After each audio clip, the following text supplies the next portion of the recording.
Hello dear students, welcome to the gateway classes. My name is Gulshan Kumar और मैं आपको पढ़ा रहा हूं डिस्क्रीट मैथमेटिक्स। डिस्क्रीट मैथमेटिक्स में हम पढ़ रहे हैं सेट थ्योरी, और सेट थ्योरी में आज का हमारा टारगेट है question based on set theory, यानी कि आज हम सेट थ्योरी के ऊपर बेस्ड क्वेश्चन सॉल्व करेंगे।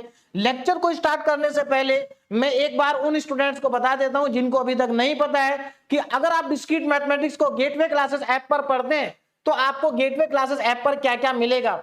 देखिए, यहां पर आपको मिलेंगे रिकॉर्डेड वीडियो लेक्चर्स, जहां पर मैं 100% सिलेबस आपको कंप्लीट कराऊंगा। सभी वीडियो लेक्चर्स के आपको पीडीएफ नोट्स मिलेंगे, लेक्चर वाइज आपको डीपीपी मिलेगी और यूनिट वाइज आपको प्रीवियस ईयर के क्वेश्चन का सेट मिलेगा। और अगर हम बात करें सिलेबस की तो डिस्क्रीट मैथमेटिक्स का जो सिलेबस है वो लास्ट वीक ऑफ नवंबर तक कंप्लीट हो जाएगा, जिसके बाद आपको सफिशिएंट समय मिलेगा रिवीजन करने के लिए। एक और इंपॉर्टेंट चीज, गेटवे क्लासेस ऐप पर डिस्क्रीट मैथमेटिक्स के साथ साथ बीटेक थर्ड सेमेस्टर के सभी सब्जेक्ट अवेलेबल हैं। अब हम स्टार्ट करते हैं अपना आज का टॉपिक, लेकिन आज का टॉपिक स्टार्ट करने से पहले मैं आपको यह बता देता हूं कि मैं अभी तक आपको सेट थ्योरी में क्या क्या पढ़ा चुका हूं।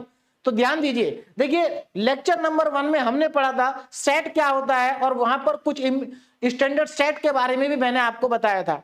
उसके बाद लेक्चर नंबर 2 में हमने पढ़ा था रिप्रेजेंटेशन ऑफ सेट, यानी कि सेट को कैसे रिप्रेजेंट करते हैं। तो वहां पर मैंने आपको दो तरीके बताए थे, एक रोस्टर फॉर्म और एक सेट बिल्डर फॉर्म। उसके बाद उसी लेक्चर में हमने पढ़ा था types of set. Types of set बहुत इंपॉर्टेंट है, आपको सारे सेट के बारे में पता होना चाहिए, खास करके पावर सेट, सब सेट, जो हमने बहुत डिटेल में वहां पर पढ़े थे। उसके बाद नेक्स्ट लेक्चर में हमने पढ़ा था operation on set, lecture number 3 में। और देखिए ऑपरेशन ऑन सेट बहुत ज्यादा इंपॉर्टेंट है, जैसे कि union of set, intersection of set, complement of set. तो ये सारे ऑपरेशन आपको अच्छे से आने चाहिए, क्योंकि ये देखिए सब सेट का बेसिक है। अगर आपको बेसिक नहीं आएगा तो क्वेश्चंस को सॉल्व करने में आपको बहुत ज्यादा प्रॉब्लम होगी। उसके बाद लेक्चर नंबर 4 जो कि जिसके अंदर हमने लॉ को प्रूव किया था, है ना, कुछ जनरल आइडेंटिटीज थी on the basis of set, उनको हमने क्या किया था, प्रूव किया था। अब आज के लेक्चर में जो हम क्वेश्चन सॉल्व करेंगे उनमें सबसे ज्यादा यूज लॉ का ही होगा। जो जनरल आइडेंटिटीज की मैं बात कर रहा हूं, उन्हीं जनरल आइडेंटिटीज का यूज आज सबसे ज्यादा होगा। इसलिए इन आइडेंटिटीज को मैं एक बार और आपको रिवाइज करा देता हूं कि कौन कौन सी आइडेंटिटी है और किन का यूज ज्यादा होगा। तो यहां पर देखो, पहली आइडेंटिटी आपके पास है, या पहला लॉ आपके पास है आइडेम्पोटेंट लॉ। देखिए बहुत सिंपल होता है कि ए यूनियन ए क्या होता है, ए के बराबर, ए इंटरसेक्शन ए किसके बराबर होता है, ए के। इसको हम प्रूव भी कर चुके हैं, है ना, लास्ट लेक्चर में मैंने ये सब आपको प्रूव कराए थे।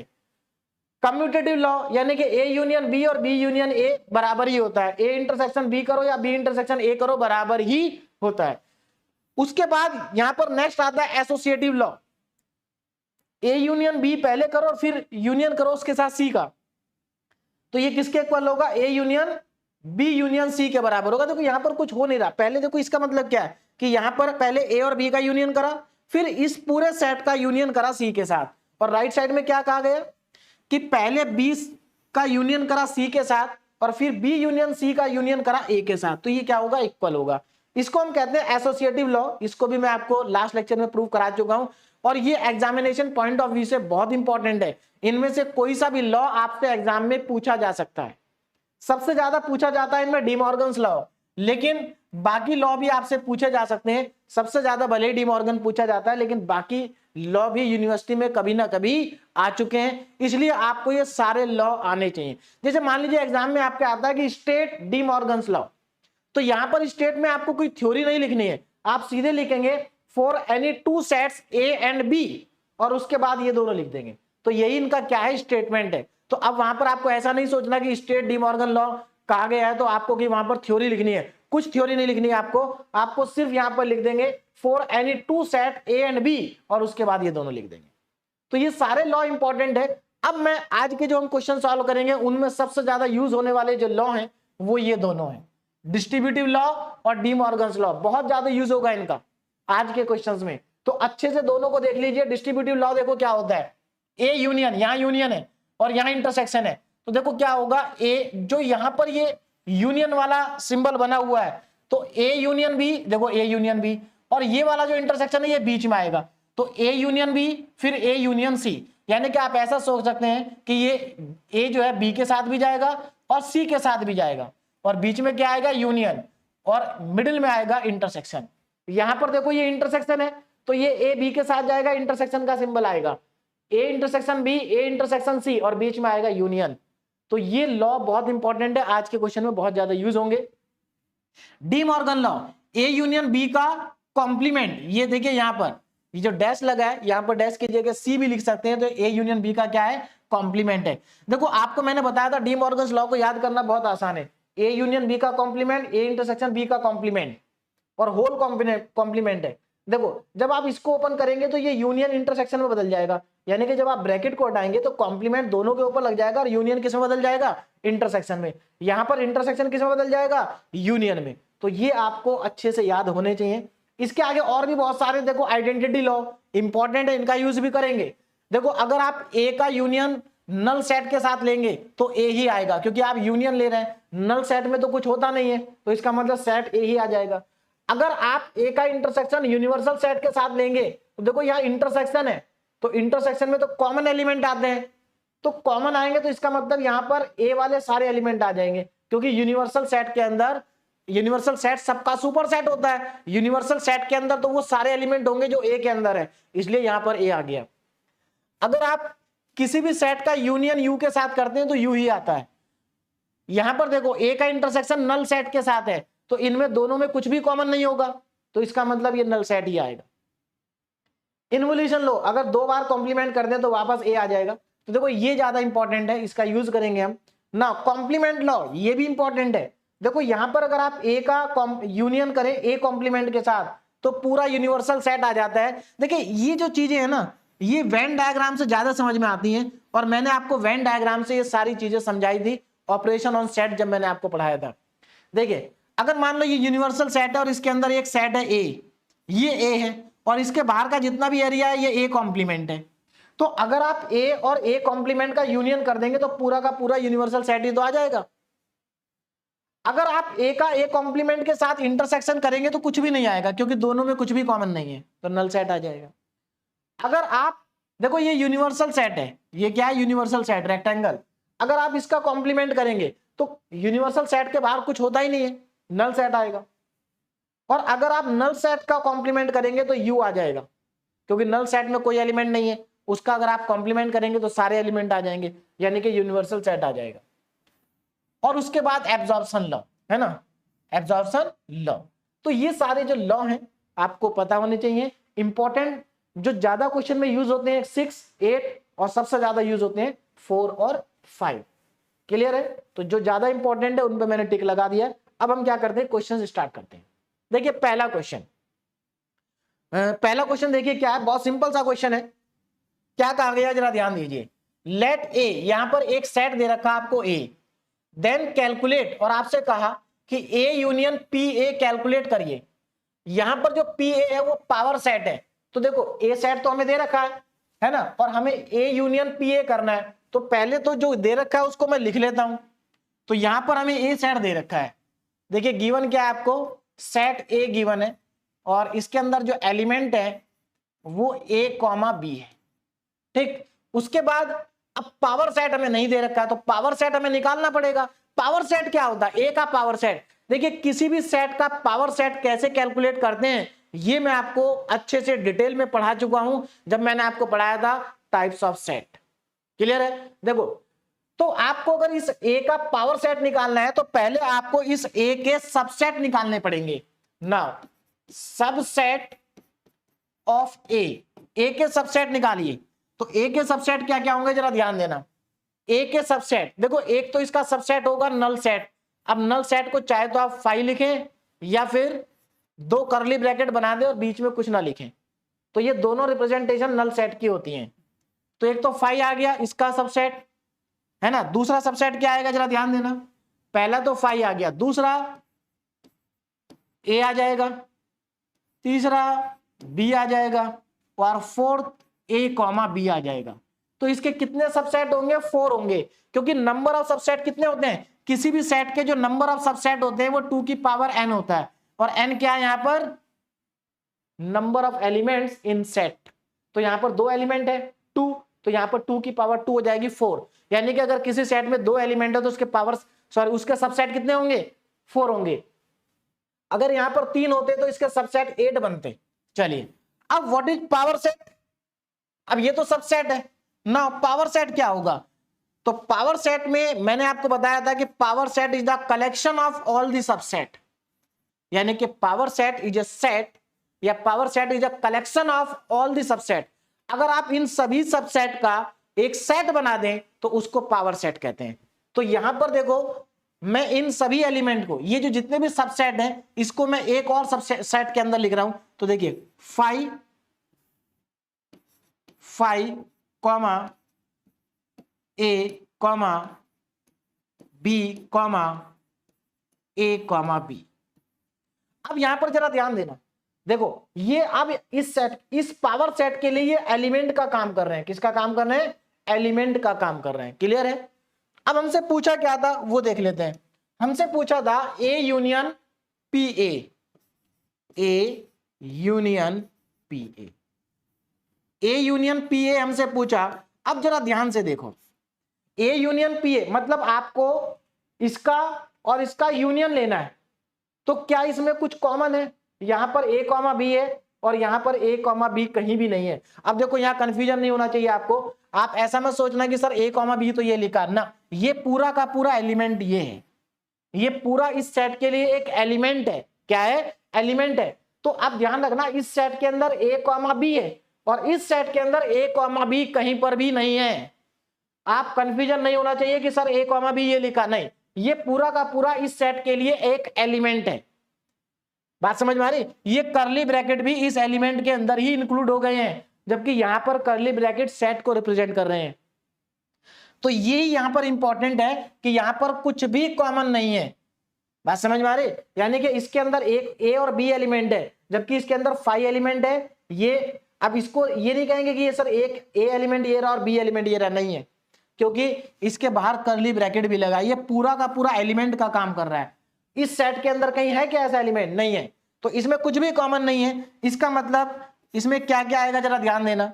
अगर मैं इनका यूनियन करूंगा तो ए कॉमा बी कॉमा 5 कॉमा ए कॉमा बी कॉमा ए कॉमा बी, तो कितने एलिमेंट हो गए? 6 होने चाहिए। 1 2 3 4 5 6। और देख सकते हैं कोई भी एलिमेंट रिपीट नहीं हो रहा, सब अपने आप में यूनिक है, डिफरेंट है। तो ये क्वेश्चन हमारा यहीं पर कंप्लीट हो गया और मुझे लगता है कि सभी स्टूडेंट को समझ में आ गया होगा। देखिए अगर आप लोगों ने सेट का बेसिक पूरा पढ़ा है तो आपको डेफिनेटली समझ में आएगा, और अगर अभी नहीं पढ़ा है तो हो सकता है कि आपको कम समझ में आए। उसके लिए आपको करना क्या है? उसके लिए आपको पहले स्टार्टिंग वाले लेक्चर पढ़ने होंगे। तो ये हमारा इसका आंसर आ गया। चलिए अब चलते हैं हम क्वेश्चन नंबर 2 पे। देखिए क्वेश्चन नंबर 2 ये बहुत ज्यादा इंपॉर्टेंट है।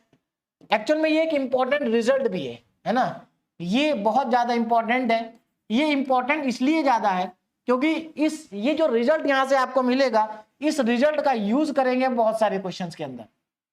इस रिजल्ट का यूज करेंगे हम बहुत सारे क्वेश्चन में। तो इसको यूज करके बहुत सारे क्वेश्चन हमारे सॉल्व हो जाते हैं। तो आपको ये याद भी करना है। आप इसको एक तरह से एक आइडेंटिटी एज्यूम करके इसको क्या करेंगे? आप इसको याद कर लेंगे। ये बहुत इंपॉर्टेंट रिजल्ट है। चलिए पहले तो इसको प्रूव करते हैं, है ना। देखिए तो यहां पर क्या कहा गया हमें? a minus B. देखिए हमें क्या दिया? सो दैट हमें ये प्रूव करना है यहां पर, टू प्रूव, ध्यान दीजिए क्या प्रूव करना है। To prove a minus B is equal to a intersection b का कॉम्प्लीमेंट। कैसे प्रूव करेंगे? बहुत सिंपल है, बिल्कुल वैसे ही प्रूव करेंगे जैसे मैंने आपको लास्ट लेक्चर में लॉ का प्रूव कराया था, है ना। सिमिलर तरीके से प्रूव होगा। क्या करते हैं? मान लेते हैं let x belongs to a minus B. हमने मान लिया कि एक x क्या है? एक आर्बिट्रेरी एलिमेंट है जो कि a माइनस बी को क्या कर रहा है? बिलोंग्स कर रहा है। ध्यान दीजिएगा, x कोई भी एक आर्बिट्रेरी एलिमेंट है जो a माइनस बी सेट को बिलोंग कर रहा है। यहां पर a माइनस बी क्या? एक सेट है। क्लियर है? तो अब देखो इसको मैं क्या लिख सकता हूं? दिस इंप्लाइज दैट, इसका मतलब ये है अब देखो यहां पर x बिलोंग्स टू, अब देखो यहां पर हम यहां पर डेफिनेशन का यूज करेंगे। देखिए यहां पर a माइनस बी है, तो according to definition x belongs to a and x not belongs to b। देखिए डेफिनेशन के अकॉर्डिंग क्या बनता है कि x a को तो बिलोंग करेगा लेकिन x b को बिलोंग नहीं करेगा, क्योंकि देखो यहां पर डिफरेंस एक्चुअल में, मैं आपको एक चीज समझा देता हूं, डिफरेंस यहां पर है ना, तो यहां पर नॉट बिलोंग्स आएगा। देखो a माइनस बी का मतलब क्या होता है, a माइनस बी का मतलब ये होता है कि अगर मान लो x a माइनस बी के अंदर है तो इसका मतलब ये जो x है ये a में तो होगा लेकिन b में नहीं होगा, क्योंकि a माइनस बी के अंदर वो एलिमेंट आते हैं जो a में तो होते हैं लेकिन b में नहीं होते हैं। तो आप इसको कैसे लिखेंगे, x belongs to a and x not belong to b, and आएगा बीच में, क्योंकि ये x a को तो बिलोंग करना चाहिए लेकिन b को बिलोंग नहीं करना चाहिए। अब इसके बाद क्या करें जरा ध्यान देना, अब इसको मैं कैसे लिख सकता हूं, इसको देखो a और b के बीच में एंड आ रहा है तो हम इसको क्या लिख सकते हैं, देखिए x belongs to a and x not belongs to b। तो अब इसको आप कैसे लिखेंगे, x belongs to a and, अब जरा ध्यान देना, अगर ये x b को बिलोंग नहीं कर रहा है तो इसका मतलब ये है कि ये b के कॉम्प्लीमेंट को बिलोंग करेगा। देखिए अगेन हमने यहां पर कॉम्प्लीमेंट की प्रॉपर्टी यूज की, अगर कोई एलिमेंट मान लो सेट a को बिलोंग नहीं कर रहा है तो इसका मतलब वो इसके कॉम्प्लीमेंट को 100% बिलोंग करेगा, और ये प्रॉपर्टी हम पढ़ चुके हैं, ठीक है ना। चलिए तो यहां पर इस चीज का हमने यूज करा, अब आगे देखो जरा, अब इसके बाद मैं क्या लिख सकता हूं, अब देखो यहां पर एंड आ रहा है बीच में, क्या मैं इसको ऐसा लिख सकता हूं, x बिलोंग्स टू, एंड का मतलब होता है intersection a intersection b complement, x belongs to a intersection b complement. अब जरा ध्यान दो, हमने क्या एज्यूम किया था कि जो x है वो a माइनस बी में बिलोंग कर रहा है, लेकिन हमने प्रूव क्या कर दिया कि x a इंटरसेक्शन b में बिलोंग कर रहा है, a इंटरसेक्शन b कॉम्प्लीमेंट में बिलोंग कर रहा है। इसका मतलब ये हुआ this implies that a minus b is a subset of a intersection b complement. बोलो बात समझ में आ रही है भाई, सीधी सी बात है, अगर हमने क्या माना था कि x a माइनस बी के अंदर बिलोंग कर रहा है, लेकिन हमने प्रूव क्या कर दिया कि x a intersection b complement के अंदर भी बिलोंग कर रहा है, इसका मतलब a माइनस बी इसका सबसेट होगा, क्योंकि आप सबसेट की डेफिनेशन जानते हैं, अगर कोई एलिमेंट a को बिलोंग कर रहा है और वो एलिमेंट अगर b को भी बिलोंग कर रहा है तो इसका मतलब a जो है वो b का क्या है, सबसेट है ना भाई। a माइनस बी के सारे एलिमेंट इसके अंदर हैं, इसका मतलब a माइनस बी इसका सबसेट है, और यही चीज हमने यहां पर प्रूव की, और इसको हम क्या मान लेंगे, इक्वेशन नंबर 1। अब आगे चलते हैं, अब क्या करेंगे, अब हम इसके राइट वाले पार्ट को लेंगे। देखो अब इसके बाद क्या करना है, अब यहां पर कन्वर्सली इफ अगर हम इसका उल्टा चलें और हम कहें कि जो x है वो बिलोंग कर रहा है किसको, x belongs to a intersection b complement को। अब देखो इसको कैसे लिखेंगे, तो इसका मतलब ये है कि x बिलोंग कर रहा है किसको, a को, एंड x बिलोंग कर रहा है a b के कॉम्प्लीमेंट को। बोलो बात समझ में आ गई, हमने इसको ओपन कर दिया ना, दिस इंप्लाइज दैट, अब देखो इसको क्या करेंगे, x belongs to a and, देखो अगर x b के कॉम्प्लीमेंट को बिलोंग कर रहा है तो इसका मतलब x b को बिलोंग नहीं करेगा, सीधी सी बात है, अगर b कॉम्प्लीमेंट को बिलोंग कर रहा है तो b को नहीं करेगा। अब ये क्या बन गया, देखो x a को बिलोंग कर रहा है लेकिन b को बिलोंग नहीं कर रहा है, इसका मतलब x जो है वो a माइनस बी को बिलोंग कर रहा है। अब ये a माइनस बी की डेफिनेशन हो गई। अब यहां से देखो हमने क्या माना था कि x बिलोंग कर रहा है a इंटरसेक्शन b में, लेकिन हमने प्रूव कर दिया कि x बिलोंग कर रहा है a माइनस बी में, इसका मतलब ये हुआ this implies that a intersection b complement is a subset of a minus b and this is the equation number 2। अब जरा एक बात ध्यान दो, फ्रॉम इक्वेशन 1 एंड 2, देखो यहां पर क्या है, आप ऐसा मानो कि ये a है और ये b है, हमने यहां पर प्रूव करा कि a जो है b का सबसेट है, और यहां पर प्रूव करा कि b a का सबसेट है। तो ये तो मैं आपको पहले ही बता चुका हूं, अगर आपको दो सेट को इक्वल प्रूव करना है तो आप सिर्फ ये प्रूव कर दीजिए कि a b का सबसेट है और b a का सबसेट है, तो दोनों इक्वल हो जाएंगे। तो यहां पर हमने वही चीज प्रूव कर दी कि ये a माइनस बी जो है इसका सबसेट है और ए इंटरसेक्शन बी जो है वो ए माइनस बी का सबसेट है। इसका मतलब ये दोनों क्या हो गए, इक्वल हो गए। Now from equation number 1 and 2, from 1 and 2, तो इक्वेशन नंबर 1 एंड 2 से हम क्या कह सकते हैं, हम ये कह सकते हैं कि a minus B is equal to a intersection b complement. तो ये रिजल्ट हमारा प्रूफ हो गया and this result is very very important. अब इसको आप याद कर लीजिए, आगे के क्वेश्चन में इस रिजल्ट को हम डायरेक्ट यूज करेंगे, a minus B equal to a intersection b complement. तो ये भी हमारा क्वेश्चन क्या हो गया, कंप्लीट हो गया। अब हम चलते हैं नेक्स्ट क्वेश्चन पे, देखिए जरा। सो that for any two set a and b, हमारे पास कोई दो सेट है a माइनस बी, और इसके लिए हमें ये प्रूव करना है। देखिए इस टाइप के क्वेश्चन ही आपसे यूनिवर्सिटी में पूछे जाते हैं ज्यादातर। देखिए यहां पर जो मैंने आपको क्वेश्चन नंबर 1 कराया था वो भी एग्जाम में पहले आ चुके हैं, उसके जैसे कई क्वेश्चन आ चुके हैं, ये भी इंपॉर्टेंट है, और इस टाइप के ही क्वेश्चन ज्यादातर AQT में पूछे जाते हैं। बात समझ में आ रही है? चलिए अब इसको सॉल्व करते हैं। बहुत सिंपल क्वेश्चन होते हैं, बस आपको लॉ पता होने चाहिए और सेट का बेसिक पता होना चाहिए। देखिए यहां पर हमें दिया गया है, क्या दिया गया है जरा ध्यान देना, a minus B so that for any two set a and b। हाँ ये शो करना है हमें, तो हमें देखो यहां पर क्या प्रूव करना है। नाउ टू प्रूव, हमें यहां पर प्रूव करना है a minus a intersection b, a minus a intersection b equal to a minus b, ये हमें प्रूव करना है। तो देखो कैसे प्रूव करेंगे, बहुत सिंपल है। एक काम करते हैं, इसका LHS ले लेते हैं और इसको RHS के इक्वल प्रूव कर देते हैं। देखिए तो यहां से मैं क्या ले लेता हूं, LHS। अब अगर आपको सभी लॉ पता है और सेट का बेसिक अगर आपको आता है तो ये क्वेश्चन बहुत छोटे छोटे क्वेश्चन है और बहुत जल्दी प्रूव हो जाएंगे और बहुत ही आसानी से। देखो कैसे, हम इसकी लेफ्ट हैंड साइड लेते हैं। लेफ्ट हैंड साइड क्या है, a minus a intersection b, clear है? अब क्या करें, देखो अब जरा ध्यान दो, अब ये भी मैंने एक इंपॉर्टेंट रिजल्ट आपको बताया कि ये बहुत इंपॉर्टेंट रिजल्ट है। क्या है, a minus B a intersection b complement, यही रिजल्ट यहां पर अप्लाई करते हैं। आप थोड़ी देर के लिए ये सोचो, आप थोड़ी देर के लिए ये सोचिए कि यहां पर a माइनस बी हमारे पास क्या था, a इंटरसेक्शन b का कॉम्प्लीमेंट था। देखो आप मान लो कि ये b का काम कर रहा है, ये पूरा का पूरा ब्रैकेट किसका काम कर रहा है, b का। तो अगर ये पूरे ब्रैकेट को आप b मान ले तो ये a माइनस बी हो जाएगा, और a माइनस बी की जगह क्या लिख सकते हैं, a इंटरसेक्शन b का कॉम्प्लीमेंट। तो अकॉर्डिंग टू दिस फॉर्मूला या दिस लॉ, देखो यहां पर क्या बनेगा, a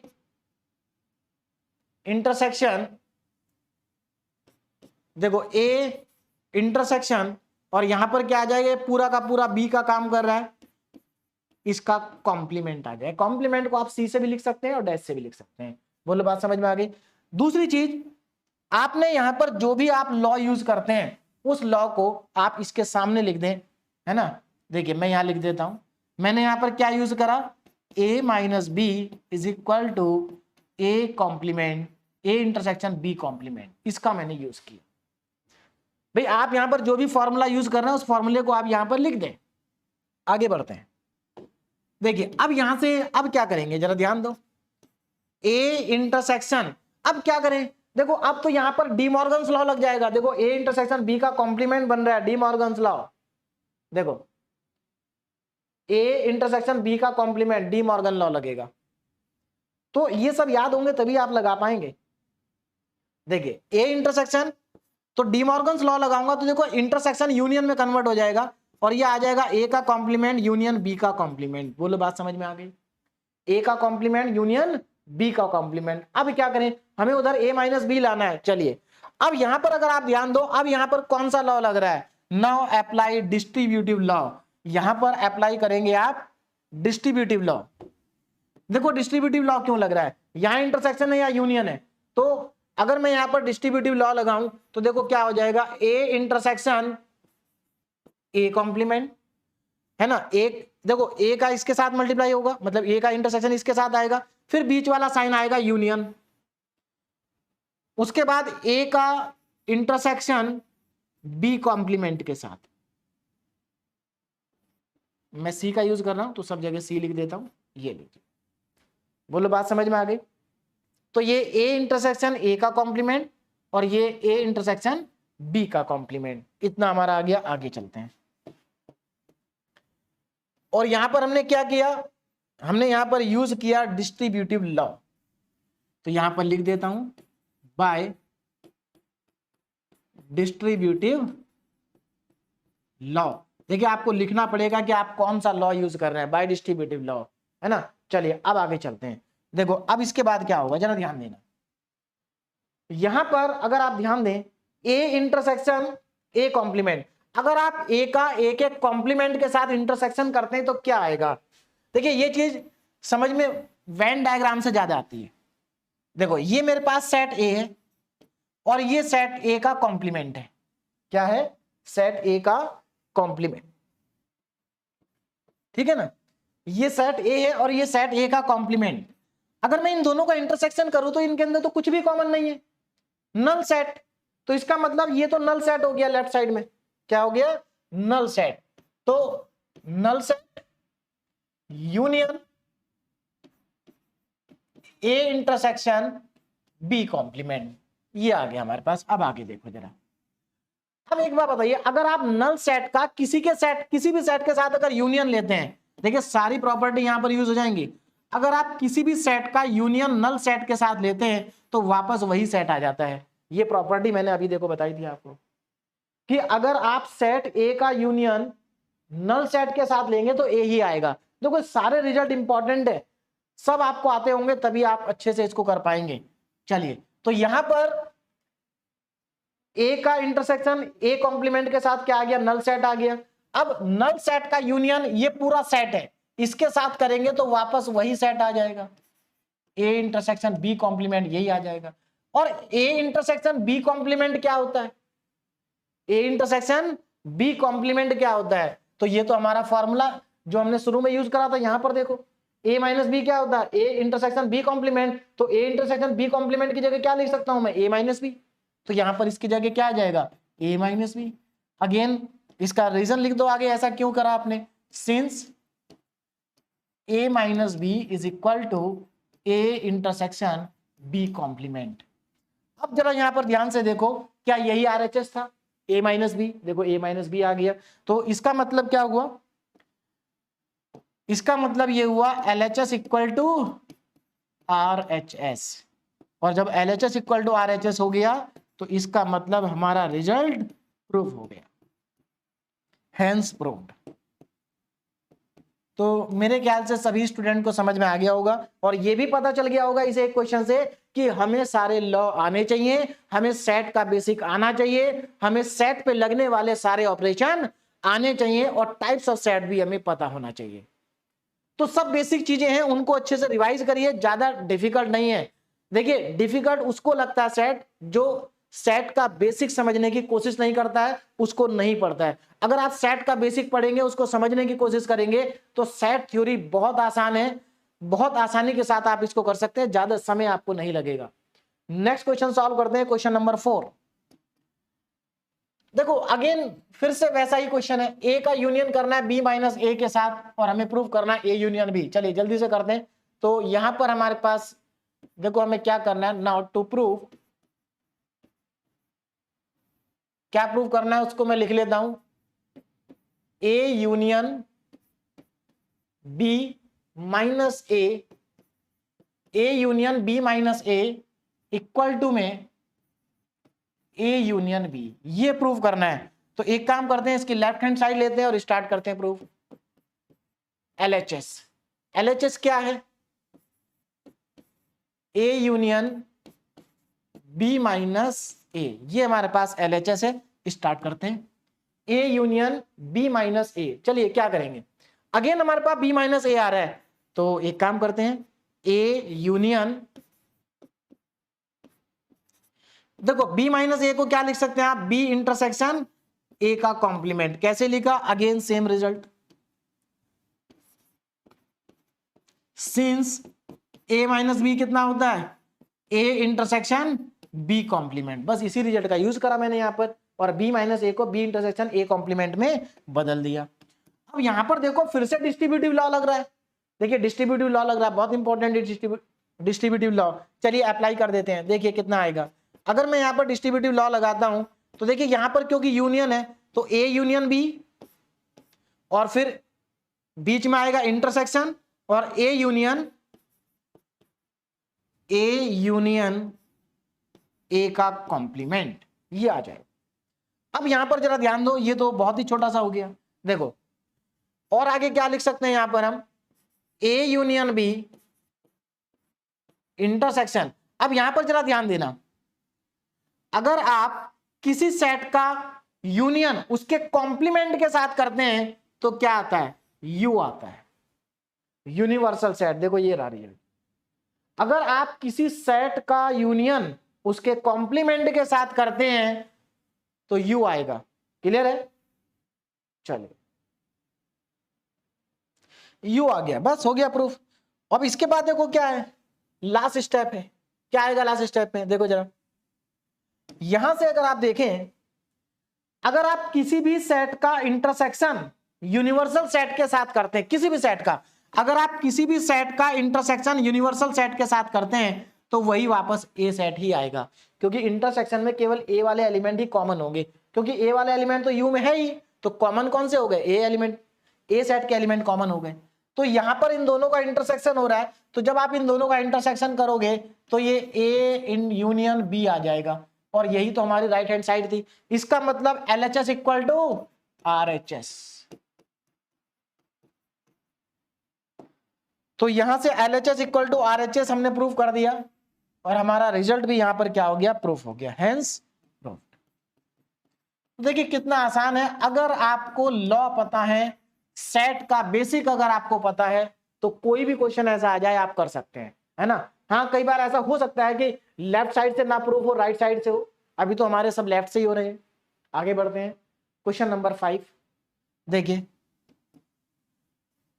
यहां पर क्या प्रूव करना है, तो यहां पर हमें प्रूव करना है, ध्यान देना जरा, यहां पर ना to prove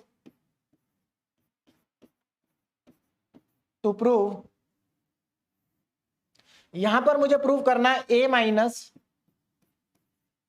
B union C, A minus B union C is equal to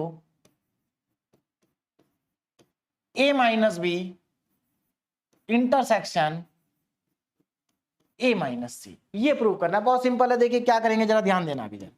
तो हम यहां पर स्टार्ट करते हैं और यहां से LHS ले लेते हैं। क्या ले लेते हैं, LHS। तो यहां पर जरा ध्यान देना, LHS हम लेते हैं यहां पर। तो LHS क्या है, A minus B union C. देखिए आप RHS लेके भी प्रूव कर सकते हैं, ऐसा नहीं कि LHS सही होगा। देखो अब यहां पर क्या करते हैं, A माइनस फिर से आ रहा है, तो फिर से वही फॉर्मूला लगाते हैं, A intersection B union C का कॉम्प्लीमेंट, है ना। तो यहां पर हमने देखिए कॉम्प्लीमेंट को C से भी रिप्रेजेंट करते हैं और डैश से भी, तो कंफ्यूजन नहीं होना चाहिए। मैं कहीं पर डैश लगा दे रहा हूं शायद और कहीं पर C, है ना। तो डैश C दोनों का मतलब क्या है, सेम है। देखिए अब यहां पर देखो हमने क्या करा, यहां पर हमने यही फिर से लगा दिया, A minus B A intersection B का कॉम्प्लीमेंट। बहुत इंपॉर्टेंट रिजल्ट है, बहुत जगह पर अप्लाई होगा। अब देखिए एक चीज बता दूं, क्या इसके बिना नहीं प्रूव हो सकता है, इसके बिना भी प्रूव हो सकता है। फिर आपको एकदम बेसिक मेथड पे जाना पड़ेगा, x को बिलोंग कराना पड़ेगा, तो वो थोड़ा लेंथी मेथड हो जाएगा। अगर आप इस रिजल्ट को यूज करेंगे तो आसान हो जाएगा। चलिए देखिए अब क्या आएगा नेक्स्ट लाइन में। अब यहां पर डिमॉर्गन्स लॉ लगा देते हैं, तो A इंटरसेक्शन, अगर आप यहां पर डिमॉर्गन्स लॉ लगाते हैं तो देखो क्या होगा, यूनियन बदल जाएगा इंटरसेक्शन में और दोनों पे लग जाएगा कॉम्प्लीमेंट। तो यहां पर आपने क्या यूज करा, यहां पर आपने यूज करा by De Morgan's law, De Morgan's law. आगे बढ़ते हैं, चलिए डिमॉर्गन्स लॉ यूज हो गया। अब इसके बाद क्या करें, देखो अब जरा ध्यान देना, हमें लाना क्या है, A माइनस बी और A माइनस सी। यहां पर तीनों ही इंटरसेक्शन है। अब यहां पर डिस्ट्रीब्यूटिव लॉ नहीं लगेगा, क्यों, क्योंकि डिस्ट्रीब्यूटिव लॉ तो तब लगता है ना जब यहां पर इंटरसेक्शन हो, यहां पर यूनियन हो, या यहां पर यूनियन हो और यहां पर इंटरसेक्शन हो। यहां पर तो दोनों जगह इंटरसेक्शन है, कोई बात नहीं। यहां पर एक काम करते हैं, देखो यहां एक्चुअल में A intersection B complement intersection C complement, सब जगह इंटरसेक्शन लगा है। तो यहां पर हमें क्या करना है, देखो यहां पर A 2 बार आ रहा है, तो हम एक काम करते हैं, ए का ग्रुप एक बार बी कॉम्प्लीमेंट के साथ बना लेते हैं और एक बार सी कॉम्प्लीमेंट के साथ बना लेते हैं। देखो ऐसे ए का इंटरसेक्शन बी कॉम्प्लीमेंट के साथ इंटरसेक्शन, फिर ए का इंटरसेक्शन सी कॉम्प्लीमेंट के साथ। अब यहां पर क्या करा मैंने, ए को 2 बार लिख दिया, कोई फर्क तो पड़ेगा नहीं। क्यों? क्योंकि यहां पर देखो ए का इंटरसेक्शन बी कॉम्प्लीमेंट के साथ है और कॉम्प्लीमेंट सी कॉम्प्लीमेंट के साथ है, तो ए को अगर आप 2 बार भी लिख देंगे तो कोई फर्क नहीं पड़ रहा है। क्यों? क्योंकि देखो अगर मैं A complement intersection A complement लिखूं तो आएगा तो ए ही ना, ए का कॉम्प्लीमेंट। जैसे मैं लिखता हूं ए का इंटरसेक्शन ए के साथ, तो यहां पर आएगा तो ए। बोलो बात समझ में आ रही है? एक्चुअल में यहां पर लग गया हमारा आइडेम्पोटेंट लॉ। कैसे? देखो जब आप ए इंटरसेक्शन ए को ए लिख सकते हो तो आप ए को भी तो ए इंटरसेक्शन ए लिख सकते हो कि नहीं, है ना? तो देखो यहां पर चलिए एक स्टेप में बढ़ा देता हूं, यहां पर मैं क्या करता हूं, ए की जगह पर ए इंटरसेक्शन ए लिख देता हूं, ए के प्लेस पर ए इंटरसेक्शन ए लिख देता हूं। क्या करा मैंने यहां पर, आइडेम्पोटेंट लॉ का यूज किया, और ये बाकी पहले से था ही, intersection B complement intersection C complement. बोलो बात समझ में आई? यहां पर मैं इसका रीजन भी लिख देता हूं। मैंने किया क्या यहां पर मैंने अप्लाई किया आइडेम्पोटेंट लॉ।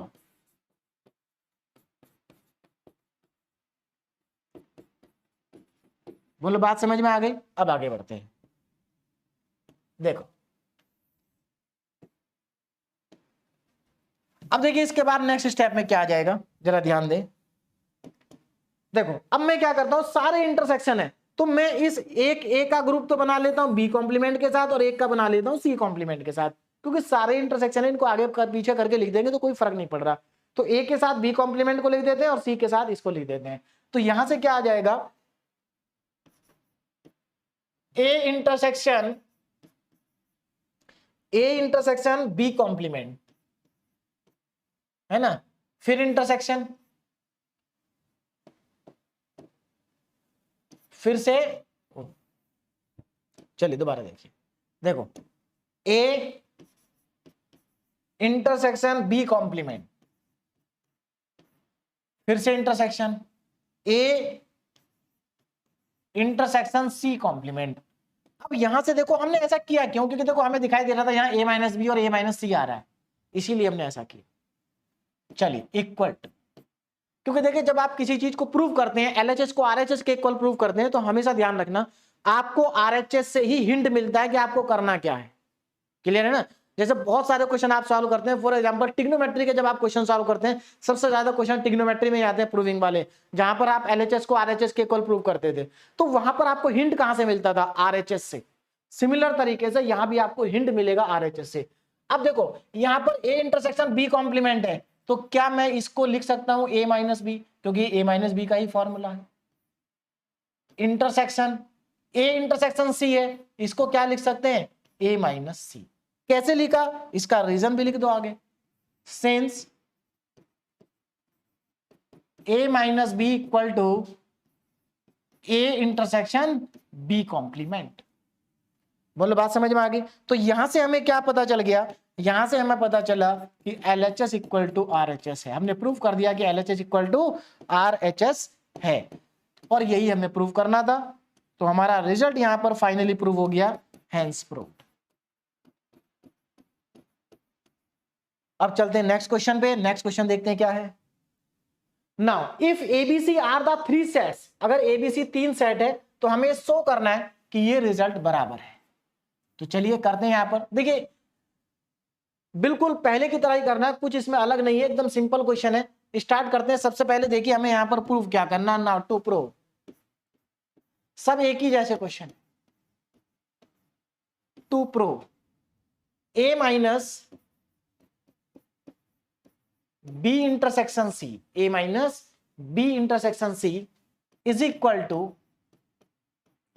ए माइनस बी और यूनियन ए माइनस सी। अब आगे देखो जरा, ये हमें प्रूव करना है। कैसे प्रूव होगा, ध्यान दीजिए। तो सबसे पहले तो यहां पर इसमें से एलएचएस ले लेते हैं, एलएचएस। अब जरा देखो एलएचएस क्या है, ए माइनस बी इंटरसेक्शन सी, ये एलएचएस है। फॉर्मूला लगाते हैं अगेन। देखो हर बार आपका वही रिजल्ट लग रहा है, ये same. A minus B, A intersection B complement, बहुत इंपॉर्टेंट है, जहां पर भी माइनस दिखाई दे इसको लगा दीजिए। तो A intersection B intersection C complement, तो यहां पर क्या करा आपने, यहां पर आपने लगाया फॉर्मूला, है ना, A minus B is equal to A intersection B का कॉम्प्लीमेंट। नेक्स्ट स्टेप भी आपको समझ में आ ही गया होगा, डी मॉर्गन्स लॉ लग जाएगा। ए इंटरसेक्शन, देखो इंटरसेक्शन बदलेगा यूनियन में और इन पे लग जाएगा कॉम्प्लीमेंट, और अब लगेगा डिस्ट्रीब्यूटिव लॉ, क्योंकि यहां इंटरसेक्शन है यहां यूनियन है ना। तो अब हम यहां पर अप्लाई करते हैं, यहां पर तो हमने अप्लाई किया डी मॉर्गन्स लॉ, और अब अप्लाई करेंगे डिस्ट्रीब्यूटिव लॉ। तो बाय डी मॉर्गन्स लॉ अब मैं यहां पर अप्लाई करने जा रहा हूं डिस्ट्रीब्यूटिव लॉ। देखो, तो अगर आप डिस्ट्रीब्यूटिव लॉ लगाते हैं तो क्या आएगा, ए इंटरसेक्शन बी कॉम्प्लीमेंट, फिर यूनियन आएगा A intersection C complement. Reason associative, sorry distributive law, by distributive law. तो यहां पर मैंने डिस्ट्रीब्यूटिव लॉ को अप्लाई कर दिया। अब आगे बढ़ते हैं। अब देखो यहां से आपको आंसर दिखाई दे रहा होगा, अगले स्टेप में आंसर आ जाएगा। देखो कैसे, देखिए ये ए इंटरसेक्शन बी कॉम्प्लीमेंट लिखा है, तो इसी फॉर्मूले को रिवर्स में लिख दो, ए माइनस बी, इसकी जगह ए माइनस बी, इसकी जगह ए माइनस सी, वही आ गया, है ना। तो अगले स्टेप में क्या आ जाएगा, ए माइनस बी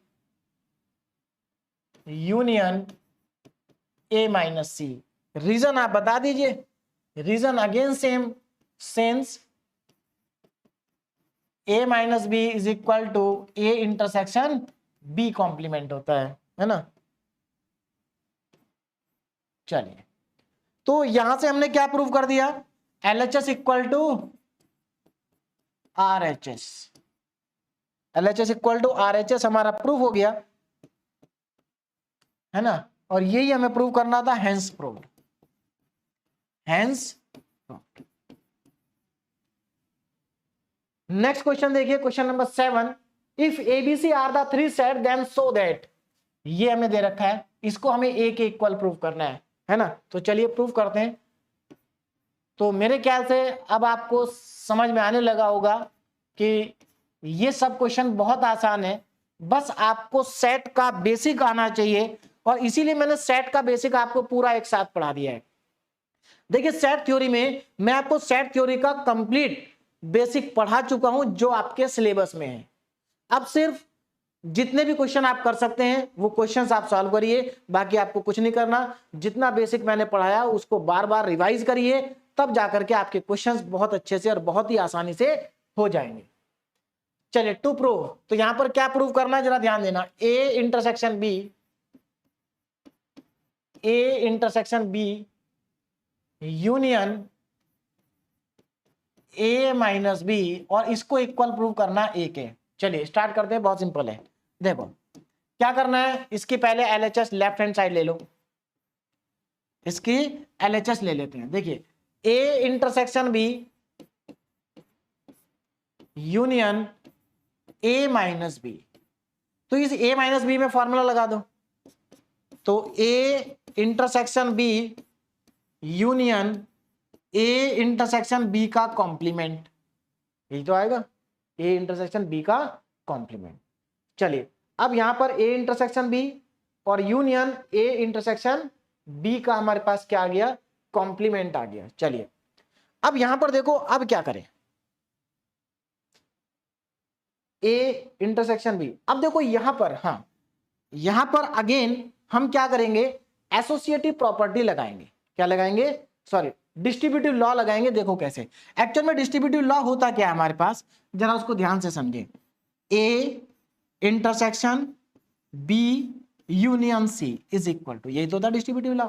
दो होते हैं, एक में यहां इंटरसेक्शन आता है, यहां यूनियन आता है, दूसरे में यहां यूनियन और यहां इंटरसेक्शन आता है। तो ये डिस्ट्रीब्यूटिव लॉ है, इसको हम कैसे लिखते हैं, A intersection B union A intersection C. जरा ध्यान से देखो, क्या देखो इस बार समस्या क्या है, इस बार आपको डिस्ट्रीब्यूटिव लॉ अपोजिट डायरेक्शन से लगाना है। अभी तक आपको LHS दिया होता था, आप RHS लिखते थे। इस बार आपको RHS दिया और आपको LHS लिखना है। देखो A intersection B, A intersection B union A intersection C, बस वहां C है, यहां पर B कॉम्प्लीमेंट है तो सेम ही चीज। तो अगर मैं इसको इधर लगाऊं तो देखो इसके अकॉर्डिंग क्या हो जाएगा, जरा ध्यान से समझिए।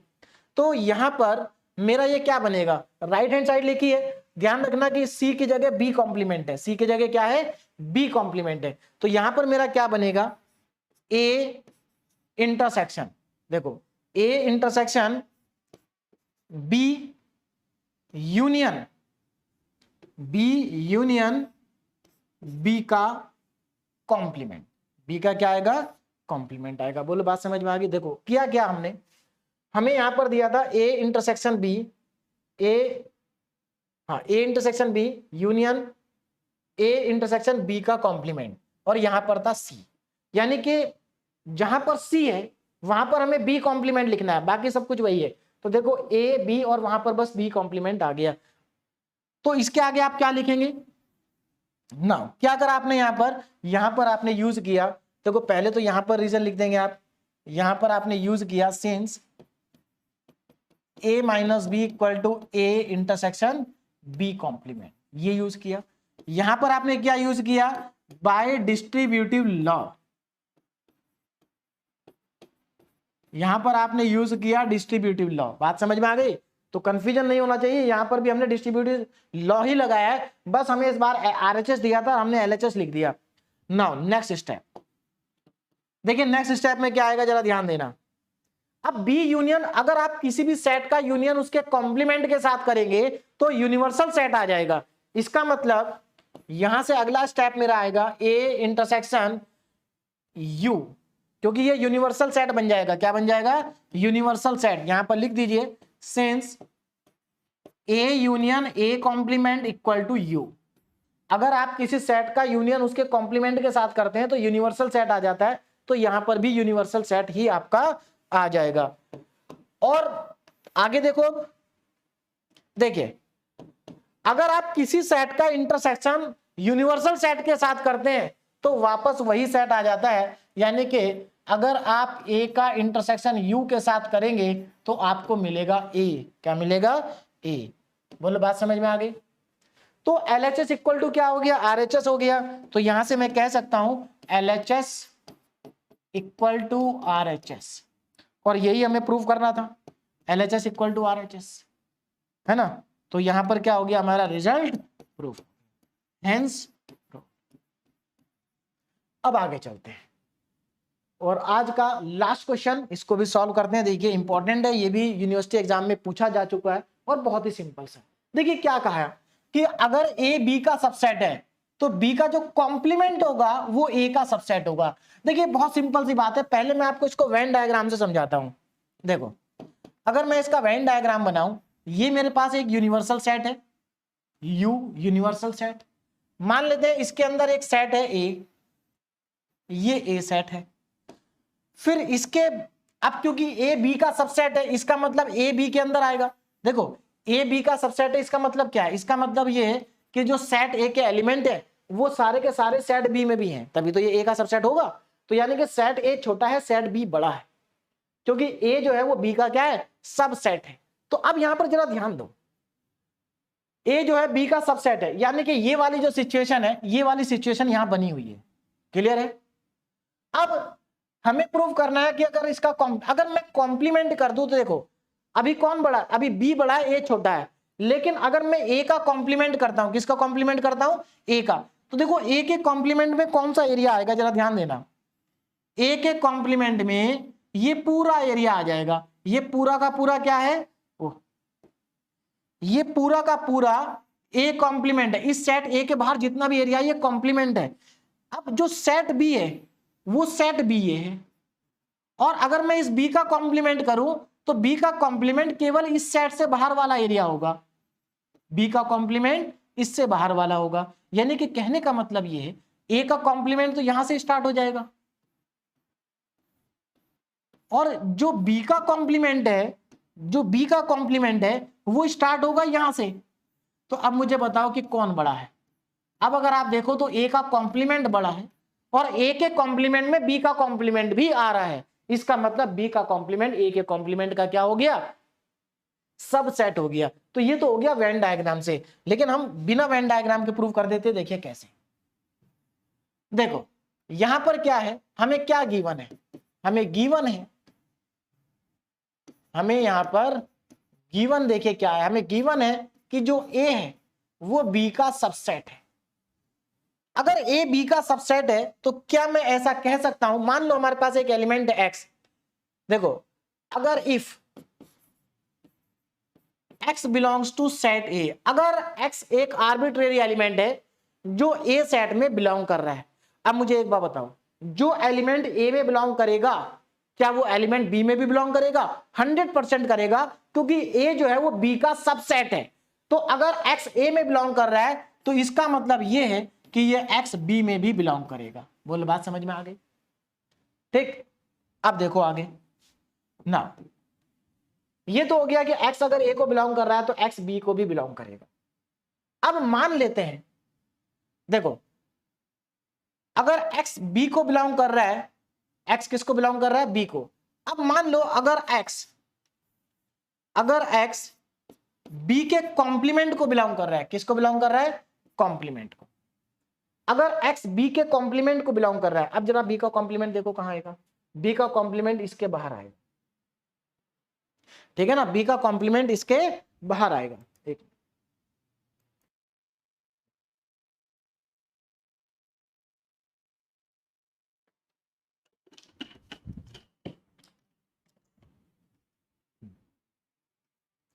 चलिए देखिए, हाँ तो यहां पर हम बात कर रहे थे कि अगर x a के कॉम्प्लीमेंट को बिलोंग कर रहा है तो इसका मतलब ये कि x b के सॉरी, अगर x a को बिलोंग कर रहा है तो इसका मतलब ये कि x किसको बिलोंग करेगा? b को बिलोंग करेगा, क्योंकि a क्या है? b का सबसेट है। अब आगे देखो, अब यहां पर मान लेते हैं कि हमारा जो x है वो b को बिलोंग नहीं कर रहा है। देखो जरा ध्यान से समझना, अगर x b को बिलोंग नहीं कर रहा है, अब मुझे एक बात बताओ, अगर कोई एलिमेंट b को बिलोंग नहीं कर रहा तो क्या वो a को बिलोंग करेगा? कभी भी नहीं करेगा। क्यों?